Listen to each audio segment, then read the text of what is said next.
작가님은 어떤 습관으로 암을 극복하셨나요? 첫 번째가 바로 그리고 건강하신 분들도 그 건강이 언제까지고 지속되리라고 보장이 없어요. 갑작스럽게 많은 인슐린이 증가할 경우에 암세포를 성장시키는 요인이 된다고 해요. 제가 이제 두 번째로 꼭 필요한 걸로 말씀드리고 싶은 거는 건강한 삶을 위해서는 필요하다입니다. 좋아요와 구독을 눌러주세요. 아이랜더야 끝.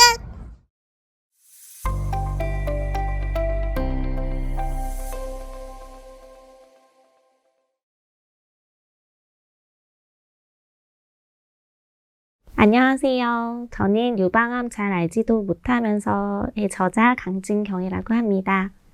저는 21년 4월 유방암을 진단받았고요.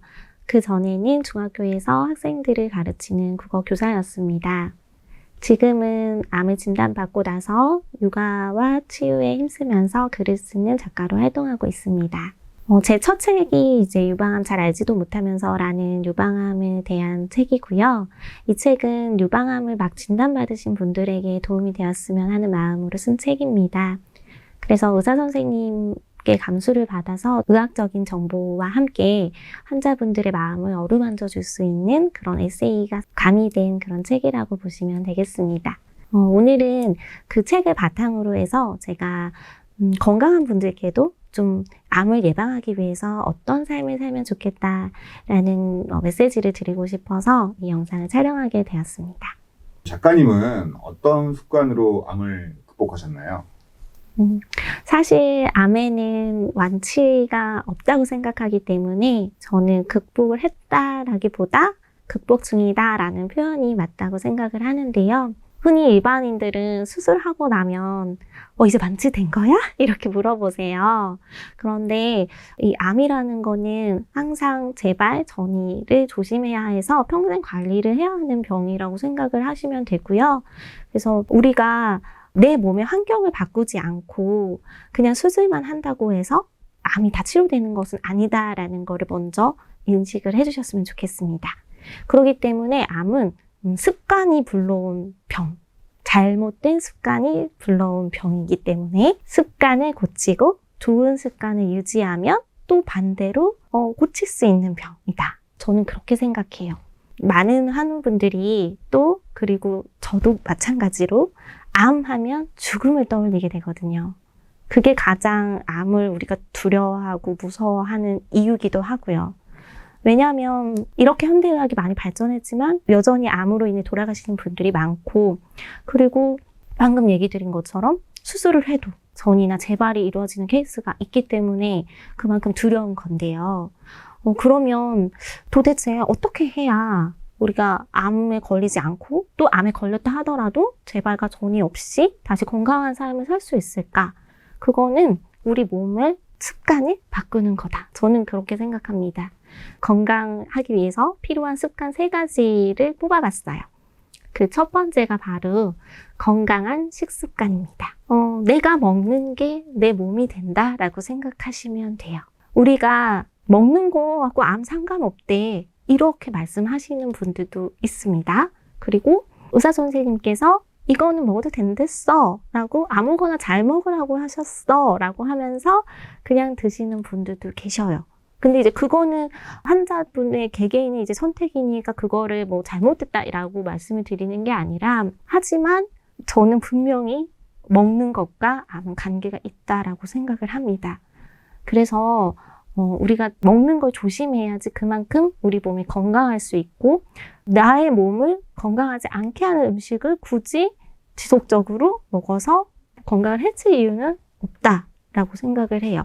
간혹 이거 먹는 거 스트레스 받아서 그게 건강에 더 나빠 이렇게 하시는 분들도 있는데, 저는 그 부분에 대해서 이렇게 말씀드리고 싶어요. 우리가 결국 궁극적으로 추구하는 행복, 그리고 궁극적으로 우리가 바라보는 것은 사랑하는 가족과 함께 오래오래 행복하게 사는 거잖아요.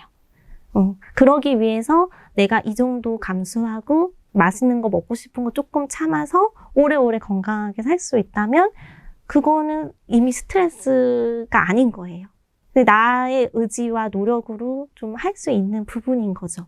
그런데 사실은 저도 이제 말은 이렇게 하지만 가장 관리하기가 힘든 부분이 식단이기도 했어요. 특히 저는 살림이라든지 뭐 요리에 아주 뛰어난 재능이 있고 그런 쪽이 아니었기 때문에 그 전의 식습관이 지금의 제가 추구해야 하는 식습관과 거리가 너무 멀었어요. 그 간극이 너무 컸기 때문에 더 힘들었어요. 뭐 예전부터 채소나 뭐 몸에 좋은 음식들로 다 집에서 해 드신 분이라면 크게 어려움이 없겠지만 저처럼 인스턴트 식품이나 간편한 조리된 그런 식품들만 이렇게 위주로 먹고 식생활을 크게 생각하지 않았던 사람이라면 정말 이 식습관이 어려운 건 사실입니다. 그거를 부정하는 게 아니라 어렵지만 그래도 내가 하려고 노력을 해야 된다. 의식적으로 생각을 하는 게 필요하고 그리고 건강하신 분들도 그 건강이 언제까지고 지속되리라고 보장이 없어요. 제가 악담을 드리는 게 아니라 저도 누가 알았겠어요. 30대에 암에 걸릴 거라고. 그렇기 때문에 내가 건강할 때 건강을 지키기 위해서 첫 번째로는 좋은 음식을 드셔야 된다를 강조드리고 싶고요. 작가님은 네. 진단을 받으시고 드시는 메뉴들이 바뀌었을 거잖아요. 네. 이 적응하기가 매우 어렵지 않을까 싶은데 네네. 어떠세요? 금방 좀 적응이 되시던가요? 아니죠. 적응하는데 저도 좀 오랜 시간이 필요했습니다. 일단은 채소 위주의 식단으로 다 바꿨어요. 저는 아예 육식을 안 하지는 않아요. 단백질을 위해서 고기를 섭취하긴 하는데 그래도 예전보다 훨씬 더 채소의 양을 늘렸거든요. 근데 사실 처음에는 나물 이런 거 할 줄 아는 것도 없는데 그런 음식들을 먹으려고 하니 굉장히 힘들었어요. 근데 하다 보니까 요리도 늘고 제가 이제 주부로서 뭔가 도움도 되고 그런 또 긍정적인 변화가 있었고 지금은 간단하게라도 제가 뭔가 반찬을 집에서 만들어서 좀 먹으려고 노력을 하고 있습니다. 그 적응 기간이 개인마다 차이는 있을 거예요.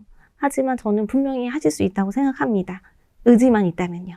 그리고 제가 조금 이거 듣고 나서 했던 거가 있어서 소개를 해드릴게요.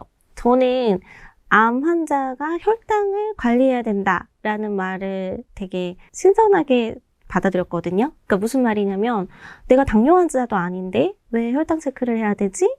그러니까 처음에 달달한 음식, 혈당을 높이는 음식 먹으면 안 된다라고 했을 때 되게 의아했었어요. 그리고 심지어 어떤 한우분들은 당뇨 환자분들처럼 손가락으로 이렇게 찔러서 혈당 체크하는 체크기가 있잖아요. 그걸로 정말 철저하게 관리를 하시는 분들도 봤거든요.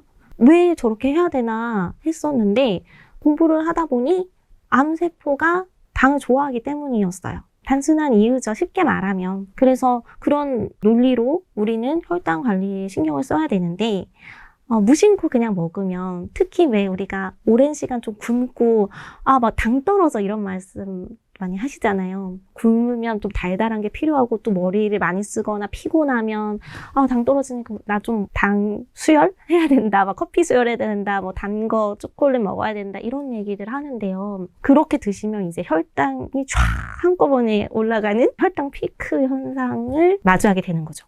그게 몸에 안 좋은 거예요. 왜 인슐린이 분비를 조심하셔야 되냐면 갑작스럽게 많은 인슐린이 증가할 경우에 암세포를 성장시키는 요인이 된다고 해요. 그러니까 우리는 이제 혈당 체크를 해야 된다는 말씀인 거고 혈당을 이제 낮추는 음식들이 많잖아요. 그런 음식들 위주로 좀 식사를 하시면 좋을 것 같습니다. 예를 들어서 밥도 흰밥 대신에 현미밥 이렇게 일상생활에서 바꾸시면 되고요. 고구마 같은 혈당을 좀 낮추는 것들을 간식으로 드시는 것도 좋은 방법이 될 것 같습니다. 그리고 이제 먹는 순서 같은 경우에도 물론 이제 매번 그렇게 지키기는 어려울 수 있지만 상식적으로 좀 알아두시면 좋을 것 같은데 배고프다고 이렇게 탄수화물부터 허겁지겁 드시지 마시고 식이섬유 같은 거 먼저 나물류 드시고 단백질 드시고 그 다음 밥, 탄수화물 그 순서대로 해야지 혈당 피크를 막을 수 있다고 하고요. 또 이거는 조금 지키기 어려울 수도 있는데 만약에 관심이 있으신 분이 계실까 봐 말씀을 드리면 간헐적 단식이라는 게 있어요. 그거는 뭐냐면 아예 이제 우리가 단식을 하는 게 아니라 일정 시간 동안 단식을 해서 우리 몸에 이제 회복할 시간을 준다고 생각을 하시면 될 것 같아요. 그래서 대부분 저녁이나 낮에 하시면 어려우니까 밤에 주무시는 시간을 좀 이용해서 너무 늦은 시간에 왜 먹지 말라고 그런 말들 많이 하시잖아요. 한 밤 8시, 저녁 8시 이후로 금식하시고 드시지 마시고 그 다음날 아침을 안 드시고 12시까지 만약에 있으시면 한 16시간 정도 단식하는 시간이 나오거든요. 그 시간 동안 물은 충분히 드셔도 된다고 하니까 혹시 혈당 관리를 하실 분들은 그런 것도 좀 참고를 하시면 될 것 같습니다. 제가 이제 두 번째로 꼭 필요한 걸로 말씀드리고 싶은 거는 건강한 삶을 위해서는 규칙적인 운동이 필요하다입니다. 운동의 중요성을 모르시는 분들은 사실 없죠. 그런데 실제로 너무 바빠요. 그래서 운동하기도 쉽지 않고 저는 운동을 사실 굉장히 싫어했어요. 운동을 왜 꼭 해야 되지? 그냥 난 건강한데? 그냥 이렇게 생각하고 살았던 것 같아요. 근데 사실은 운동은 정말 누구나 해야 되는 거고 시간을 내서 해야 되는 거지 시간이 남아서 하는 게 아니라고 하잖아요. 이런 운동이 얼마나 중요한지를 저는 이제 아프고 나서 깨달았지만 이 영상을 보시는 분들은 정말 운동이 꼭 필요하구나를 깨닫고 지금이라도 나가서 좀 걷고 운동하는 시간을 만드셨으면 좋겠습니다. 우리가 운동하면 여러 가지 종류가 있잖아요, 사실. 그런데 특히나 제가 쉽게 누구나 할 수 있는 운동으로 추천드리는 건 바로 걷기입니다. 걷기는 돈도 들지 않고요. 그 다음에 걸으면서 내가 살고 있는 곳이 이렇게 아름다운 곳이었나? 이런 자연을 좀 느끼게 되는 효과도 있는 것 같아요. 물론 헬스장이나 센터 가셔서 운동하는 것도 좋지만 저는 걷기의 효과가 좀 그런 심리적인 것도 컸거든요. 그래서 걷다 보면 마음의 여유가 일단 생기고요. 우리가 지하철역까지 버스 타고 가는 거, 걷는 거 만약에 선택하라고 하면 저는 예전에는 당연히 버스나 자가용이었거든요. 그런데 지금은 일부러 그 시간을 걷기 위해서 일찍 나가고 걷는 거를 선택합니다.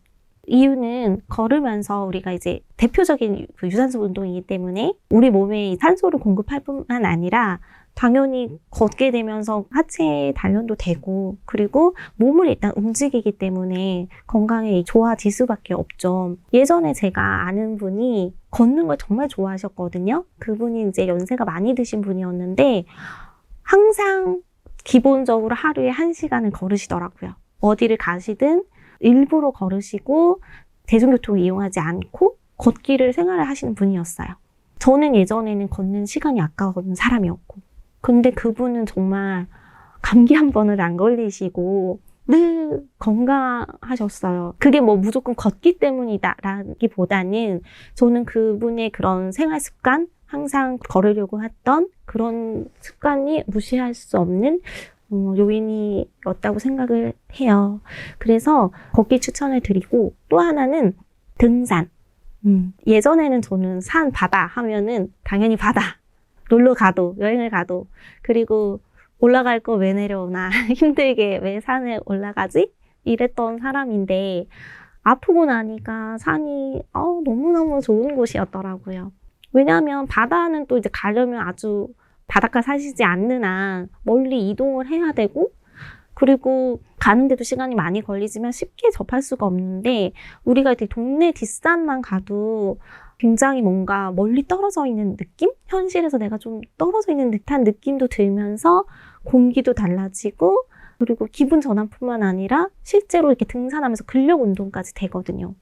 그래서 걷기하고 등산을 꼭 추천을 드리고 하나 더 만약에 하실 수 있다면 맨발 걷기. 산에서 이렇게 맨발로 걸으시는 분들 요새 많은데요. 우리가 맨발 걷기 좋은 점 다 많이들 알려져 있어서 아시겠지만 맨발로 걷다 보면 지압의 효과도 있지만 땅과 이렇게 연결되는 자연을 직접 밟음으로 인해서 우리 몸에 좋은 기운도 들어온다고 합니다.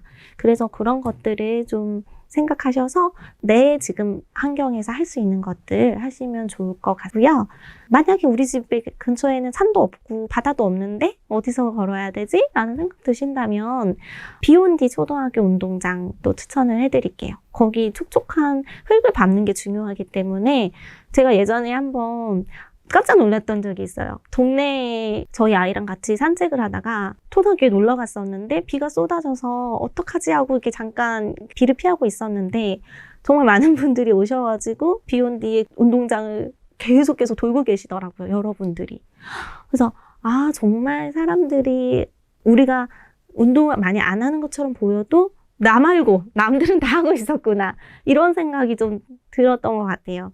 그래서 시간 내서 꼭 운동하시라는 말씀을 드리고 싶고 이 밖에도 요가 그리고 필라테스 이런 것들이 우리 몸의 유연성도 기르고 근력도 기르는 아주 좋은 운동들이니까 자신의 몸에 맞는 운동을 찾으셔서 꼭 규칙적으로 운동을 하셨으면 좋겠습니다.